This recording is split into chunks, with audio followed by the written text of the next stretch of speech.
सीधे वारिस पठान जी अब आपका रुख करते हुए, क्योंकि बार बार मुस्लिम तुष्टिकरण के आरोप आपकी पार्टी के ऊपर लगते रहे हैं, लेकिन मुसलमानों के लिए जो काम मोदी सरकार की ओर से किए गए हैं, जल्दी से मैं आंकड़ा दे देती हूं। शुरुआती 5 साल में मुस्लिम कल्याण में मोदी सरकार ने 22,000 करोड़ खर्च किए थे। उसके बाद और भी पैसे खर्च किए गए, मदरसों का आधुनिकीकरण किया जा रहा है, एक के बाद एक कई कड़े और बड़े कदम उठाए जा रहे हैं। ऐसे में खुद अपने लिए आप 2023 को किस तरह से देख रहे हैं? किन किन राज्यों में ज्यादा संभावनाएं वारिस पठान की पार्टी को नजर आता है? एक तरफ बीजेपी है, दूसरी तरफ कांग्रेस जैसी पार्टियां, अब क्षेत्रीय दल भी विस्तार ले रहे हैं। ऐसे में वारिस पठान की पार्टी क्या वो कमाल कर पाएगी जैसा कि बिहार में 2020 में आप लोगों ने किया था? चित्रा जी, सबसे पहले तो आपको, तमाम को, पैनलिस्ट को, पूरे देशवासियों को नए वर्ष की बहुत बहुत शुभकामनाएं, हैप्पी न्यू ईयर। और हम तो यही चाहेंगे, अल्लाह से दुआ करेंगे कि पूरे देश में अमन और शांति बनी रहे, सब खुश रहें, स्वस्थ रहें। अब 2023 शुरू हो चुका है। जिस तरह मुख्तलिफ सियासत पार्टियां चुनाव में हिस्सा लेगी, उसी तरह हम भी लड़ने वाले हैं चुनाव में। पार्टी फैसला करेगी कितनी सीट पे लड़ना, कहां लड़ना, कैसे लड़ना। मगर यकीन बात है, अभी हम गुजरात में लड़े, दिल्ली में लड़े, तो इंशाल्लाह मध्य प्रदेश, राजस्थान, हर तरफ चुनाव लड़ेंगे। और हमारे सामने तो चुनाव दोनों तरफ, एक तरफ भाजपा है हमारे लिए, दूसरी तरफ ये दो सेकुलर पार्टी है, कांग्रेस, आम आदमी, इनसे दोनों से हमारी टक्कर है। अब भाजपा ने तो अपना चुनावी एजेंडा था वो पूरा तरह क्लियर कर दिया। उनकी तो जो भाजपा की मेंबर ऑफ पार्लियामेंट थी प्रज्ञा ठाकुर, ने तो बता दिया कि छुरियां तेज करके रख दो घर में, जिस तरह सब्जी काटते हैं उसी तरह दुश्मनों की गर्दन काटनी है। तो वो तो सब तैयारी में लग गए हैं। भाजपा तो चुनाव इसी मुद्दे पे शायद लड़ेगी भी, क्योंकि विकास के नाम पे तो भाजपा जीरो है, विकास के नाम पे तो उनको चुनाव लड़ना नहीं है।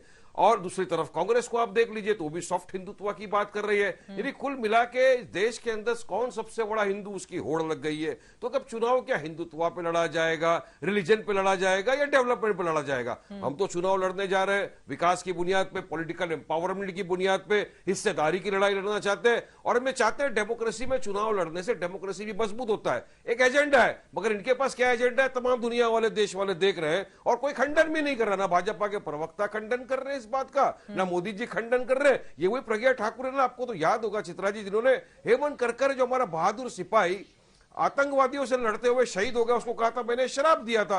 मोदी जी ने जब कहा था मैं इनको मन से माफ नहीं किया, और अब तो उन्होंने कह दिया कि छुरी तलवार तेज करके रख दो, दुश्मन की गर्दन काटना है। अब मध्य प्रदेश में चुनाव है, मगर सब खामोश, किसी के मुंह में ये नहीं है कि नहीं उनके खिलाफ कोई अल्फाज करे या खंडन करे। बहरहाल चुनाव लड़ा जाएगा, हम लड़ेंगे विकास के मुद्दे पर। और दूसरी बात यह है कि बीजेपी है, मोदी है तो मुमकिन है, नहीं।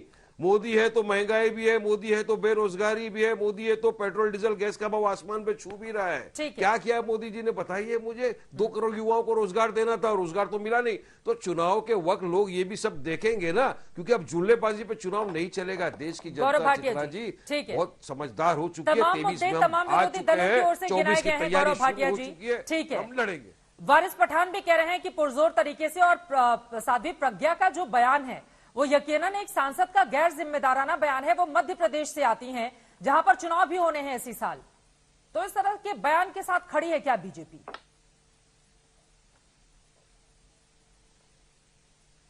चित्रा जी, नव वर्ष में ये उम्मीद थी कि बराबर से समय मिलेगा। बड़ी नाइंसाफी है कि आपने सारे पैनलिस्ट को समय दिया और सबकी बात का मुझे उत्तर देना है। थोड़ा समय दे दीजिएगा, मैं उत्तर देता हूं। देखिए, अभी वारिस पठान कह रहे थे हम चुनाव लड़ेंगे। ये चुनाव नहीं लड़ेंगे, ये लोग आपस में लड़ेंगे।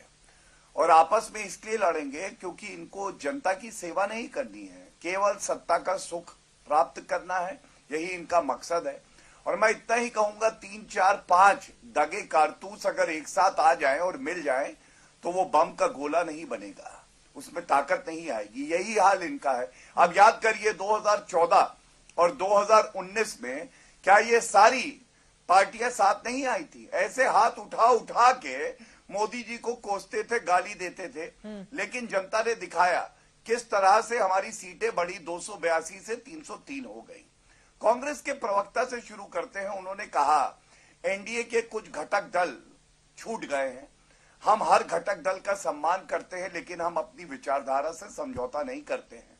और घटक दल की संख्या चाहे कम हो गई हो, क्या यह सत्य नहीं है कि अकेले 303 का आंकड़ा पार करने वाली भारतीय जनता पार्टी है, बहुमत है लोकसभा में, हमारी अपनी ताकत है ये।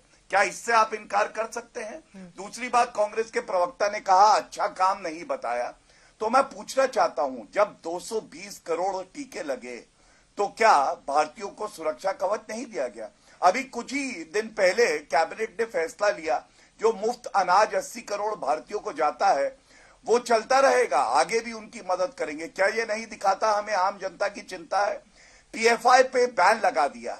आप बताइए, यही कांग्रेस पार्टी, सिद्धारमैया जी, पीएफआई के सदस्यों पे आतंक के मुकदमे चल रहे थे और वो वापस ले लिए गए थे क्योंकि कर्नाटका में चुनाव था।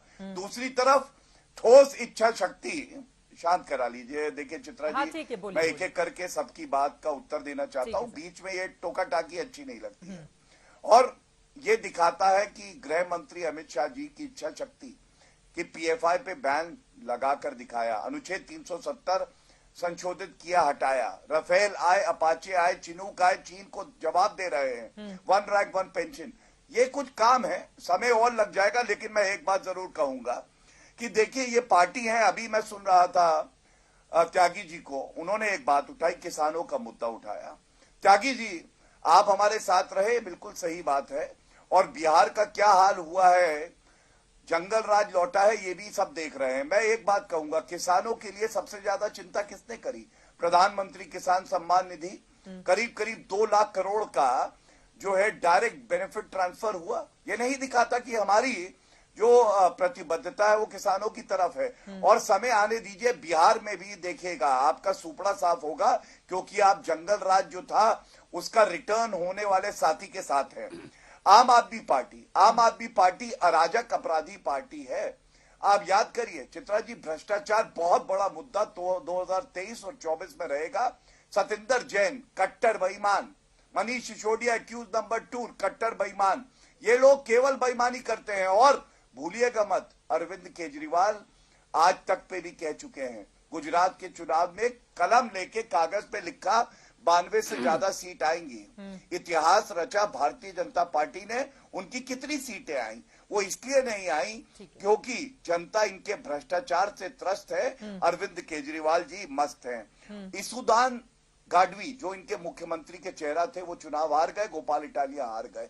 मैं केवल इतना ही कहूंगा, ये आम आदमी पार्टी ऐसी राजनीति करती है जो भ्रष्टाचार को आगे बढ़ाती है और सांप्रदायिक है। तो अंत में अब आ जाते हैं एआईएमआईएम में। एआईएमआईएम किसी और नेत्री के बयान पे बोले, आपके पैनल में जो सदस्य बैठे हैं वारिस पठान, इनका बयान चला दीजिएगा, हम 15 करोड़ हैं, 100 करोड़ पे भारी हैं। वो ऐसी कहते हैं, नफरत के मसीहा बन के हिंदुओं को मजा चखा देंगे, 15 मिनट के लिए पुलिस हटा दो। ये क्या था? ये क्या मोहब्बत की भाषा है? और एआईएमआईएम के लिए एक बात और कह दूं, एआईएमआईएम ऐसी पार्टी है जिसके नाम में मुस्लिमीन आता है, जो गैर संवैधानिक है। पहले अपने नाम का मुस्लिमीन हटाएं, सभी भारतीयों की बात करें, तब आगे